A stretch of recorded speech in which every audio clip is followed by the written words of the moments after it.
The first word that comes to mind is passion. Courage. Everything. Humanity. Compassion. It means change. Today we're taking Inside Marywood Health Sciences on the road again. We're here at Marywood University for the Social Work Symposium, a day all about advocacy, impact, and real change in our communities. Let's go inside. Welcome back to Inside Marywood Health Sciences, where it's all about real voices, real stories, real Marywood. I'm your host, Samantha Micko, and today we're doing something a little different. We're on the road at Social Work Symposium, talking with students, faculty, and professionals about what social work really looks like in action. Today's symposium brings together voices from across the field, from students just starting out to professionals already making an impact, all centered around this year's theme, From Crisis to Connection: Solidarity, Social Justice, and Collective Action in Social Work. Social work is one of those fields that touches everything: mental health, community support, advocacy, policy, and today is all about diving into those conversations. I'm joined now by Yardi and Lucas to tell me a little bit more about this event today. Today's Social Work Symposium is about solidarity through crisis and, helping social workers, present social workers, future social workers, learn different ways to work with refugee populations, immigrant populations. I know it's a hot topic in our country right now, but it's not just a trendy topic. It's something that's going to be lasting for years and years. And we need to make sure that social workers are abreast of, some of the rules, some of the things that they can do to help people. Our first keynote speaker is Jenny Gonzalez. She's a MSW alum from Marywood, and she works with one of the underserved populations. She works with youth, middle school and high school youth, in a program called STARS, which stands for Students Together Achieving Remarkable Success. She's an activist. She, works with community members, community leaders, to push the agenda for so many different things related to civil rights. Our second keynote is Ushu Makelo. He is the president and CEO of the Congolese community of Scranton. He's a refugee, a naturalized U.S. citizen. He most recently just came back from Uganda, where he worked with a refugee community to help get them, on the road to getting out of that particular refugee camp and, getting into a better environment. After hearing more about the purpose behind today's symposium, I wanted to hear directly from the people attending. Why do conversations like these matter? Why is it important to keep hosting events like this? Here are some of their thoughts. Because I think that students are at different points in the spectrum in relation to their understanding of the issues, understanding of how it impacts even a community like Northeast PA. Sometimes we always talk about how we live in a bubble, but I think that Northeast PA is a microcosm of so many different communities. And so students really need to learn that and understand that they don't know everything. They don't probably know even, scratch the surface of what they could know in order to help now and help in the future. It's important for students to experience an event like this because I want them to be able to connect with one another outside of the classroom, but also to be able to connect with our community partners that we work with all of the time and that they will likely work with within their field experience, and for them to learn what those different agencies have to offer. So I hope what they walk away with is more connections to not only their classmates, but also to the many different agencies that are represented here today. Symposium events are important for students because it's an opportunity for them to not only connect what they're doing academically in the classroom, but also the work that they're doing in the field. They're able to take those skills and apply it in those settings. And when we get into symposiums like this, where they can network, they can meet other like-minded individuals that share those same values, whether they're professional values or personal values. This allows them to explore what the social work profession is, what does service actually mean, and additionally be able to think about career projections and career growth, which is great, especially in communities like NEPA, where we know workforce development is needed and we need those workforce pipelines as well. I think to make the connections in the community, to meet other partnering nonprofits, because you never know when you're going to need that extra hand. The connectedness, being together, I think that's the best. That's the best thing about symposiums, is meeting people that you haven't had an opportunity to meet before. Even when I sat down at the table, I am immediately met an alumni of Marywood that I've never met before, and we had a similar connection that we were able to talk, and we shared our contact information literally within like 30 seconds. So I think that is the best takeaway from today, is that connectedness that you get. And I think for students too, for us as professionals to model that for them, and them to be able to see what does a good, healthy professional connection look like. They're able to get that experience through these symposiums as well. So it's important because students get to see what kind of placements they could potentially have. It gives the community an opportunity to network. So often, certain agencies are familiar with working in silos and comfortable doing that. But when we're working with communities and with clients out in the field, it's important to have faces to agencies and people you can connect with. By seeing them here and being like, oh, I've heard of this agency. This could help you, when we're working with people in the field. Listening to everyone's perspectives really highlights just how far-reaching the field of social work truly is. But beyond the sessions and presentations, this symposium is also about connection, bringing together alumni, students, faculty, and community partners who are all making a difference in their own ways. So I spent some time speaking with a few attendees about their journeys into social work, the impact they hope to make, and the advice they'd share with the next generation entering the field. My name is Caitlin Anderley. I am the chair and director of the School of Social Work, along with being the BSW program director and an assistant professor of practice. And I teach at both the BSW and MSW levels. I am a graduate of both our BSW and MSW programs. I graduated from our BSW program in, I believe, 2014. And I graduated from our MSW program in 2017, I believe. Actually, no, 2018. And I left Marywood only for a short time to go work at the emergency room as an emergency room social worker, but very soon came back after that to serve as the director of student disability services at Marywood University for several years prior to taking on my current role. The event has changed over the years, and something that I really love to see now is that we have so much more BSW student representation. It used to mostly be our master's students who were here, but now we have our BSW students here as well, and they get to see all the different pathways that they can take with a degree in social work.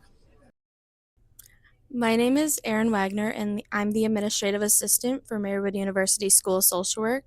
I started off in 2015 as a art therapy major, and I graduated with my bachelor in arts and minors in psychology and art history. And then I came back to work here, and I started my master's last year.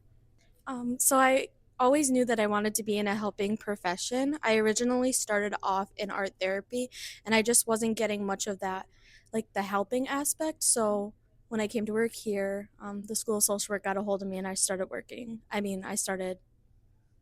school. It's going to sound really corny, but just change. Social workers are truly needed, like everywhere, in every space. So that's what I hope to do. Because I want to make a difference. I want to help the people here of Lackawanna County and Luzerne County.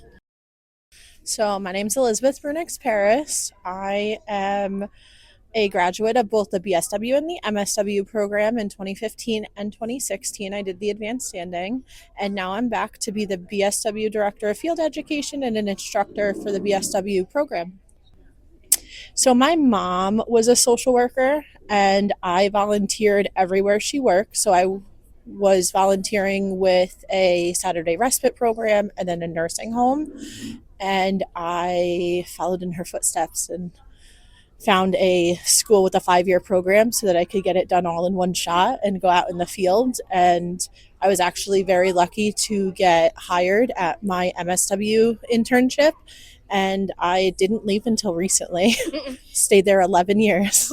Our classroom content is more involved now. It's not just the papers and the tests that used to be when I came here. We do a lot of interviews and a lot of outreaches and get the students into the field the first semester and the first really couple weeks of school, and that gets a lot more people interested and a lot more interest in the program. remember your why. Remember why you went into this and keep that in the back of your mind, because some of the classes could be really hard. But when you have your purpose and you have your goals, it's that much easier to continue and be focused and go on and do the big dreams you have and the big goals you have.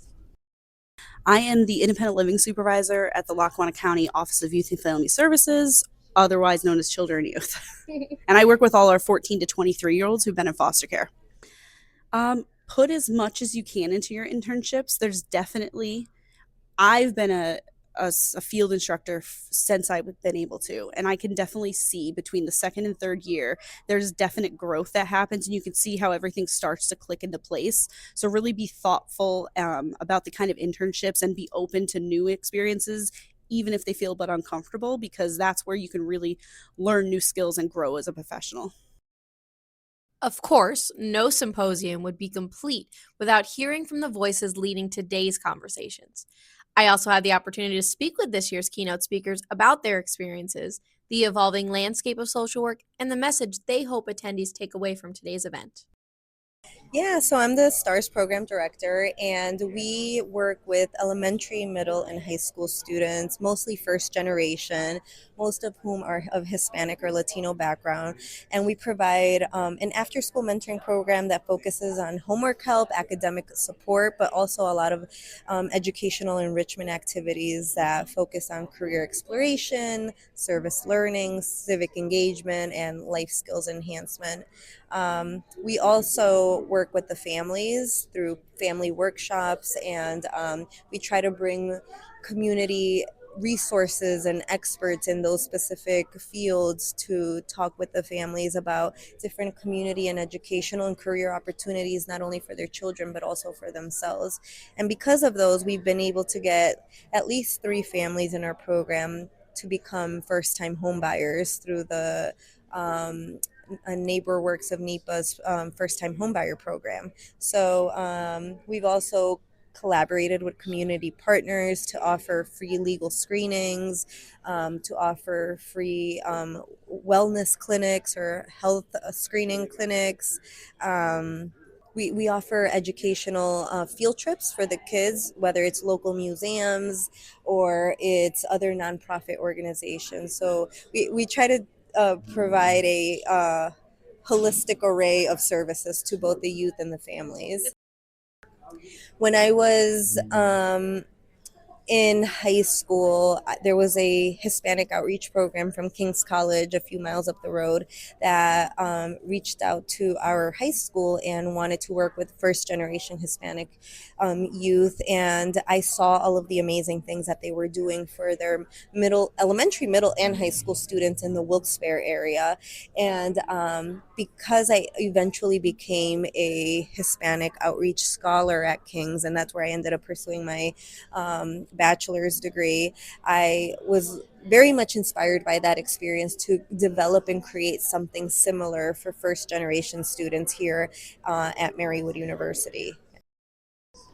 I would say that, what I ended with, which is that to not make assumptions about people and to really feel, especially social work students, to really push themselves to step out of their comfort zone. And we have a lot to learn from other, diverse communities in our region. And there's so much richness, from diverse populations, especially the growing diverse populations in our region as well.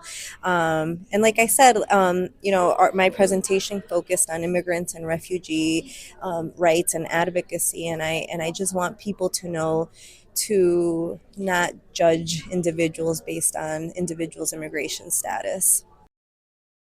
So I'm the founder and the president of the Congolese community of Scranton. What I do is I have an obsession with the difficulties of transition and integration over a long period of time for families that do not speak English as their first language, but also for families that have gone through the same, the ones that we share the same life story, the story of conflict in Eastern Democratic Republic of Congo, the story as refugee for a very long time in refugee camps in neighboring countries, and also the story of U.S. refugee resettlement, but also the challenges that they face after they arrive here in the United States. So that's what I do every day. I design programs that are very specific to the needs of our families. As we speak, we have about 117 families, those that came directly to Scranton and those that are coming in from other states. So they were resettled to some places in Iowa. It could be someplace in Maryland, not too far from here. It could be someplace upstate New York. But once they realize that we're more organized here in Scranton, they move to Scranton. So every day I volunteer plenty of my hours trying to help other families find this place a better place. Okay, let me just say this. So my father is a teacher and has been a teacher for a very long time. Served in the Congolese government of President Mobutu, in the military for a very long time as well. Served in the police for a little while and went back to teaching. And my mom comes from a small royal family of Mwami Longangi. Mwami is king, and so he was born to a prince. She was born to a prince, and later got married to my dad, and they had a very thriving life until war broke out in '97, and everything changed. So the reason why I do what I do every day is because of my story. We left everything. We lost family members. I lost my mom at the age of 3. Went to Uganda, spent over 12 years and 9 months in a refugee camp. A life I can only describe as that of misery, extreme levels of poverty and helplessness. And, thanks to UNHCR and its partners, we were able to start the resettlement process in 2011. It took about 4 years and a half. We're able to be brought to Scranton just like many others have been. And our life has changed since then. So for me, it's I think the reason why I do what I do is because my father keeps reminding me with this French saying that l'essentiel n'est pas ce qu'on a fait de l'homme, mais ce qu'il fait de ce qu'on a fait de lui. What's important is not what was done to you, but what you do to others that was done to you. So if people do good to me, if people have sacrificed their time and everything to help me out, the best way to say thank you is not just looking at them and saying thank you. It's me doing the exact things they did to me to others. So when we got here, there are lots of people who have been very helpful in the process, and I think me doing what I do is giving back and making sure that I'm saying that thank you in their absence by helping others. I think the reason why there's a lot of suffering around us is because some of us choose to close our arms and not do anything about it. Life and happiness has nothing to do with money and materialism. When we got here, it was very quick to realize how people are obsessed with, my car, how much money they're making, what kind of house they're living in, my career. None of that brings happiness. In the refugee camp, life was difficult to start, but I was a lot more happier. So to me, my definition of happiness is being with others, and what I want to see as the future of Scranton is using the power of storytelling to bring back community, because I think this place is lacking community, and that's why people are not so happy. We need more time to tell stories and realize how one we are as a people, other than all the multiple differences that we might have. It has nothing to do with that. As we wrap up today at the Social Work Symposium, it's clear this field is driven by passion, purpose, and people. From the classroom to the real world, these are the voices making a difference. Thank you so much for joining us for this on-the-road episode of Inside Marywood Health Sciences. If you are interested in learning more about the School of Social Work or upcoming community events like this one, be sure to head on over to our website, marywood.edu, or follow us on socials at Marywood University CHS. And as always, I'm Samantha Micco. Thanks for listening to Real Voices, Real Stories, Real Marywood. We'll see you next time.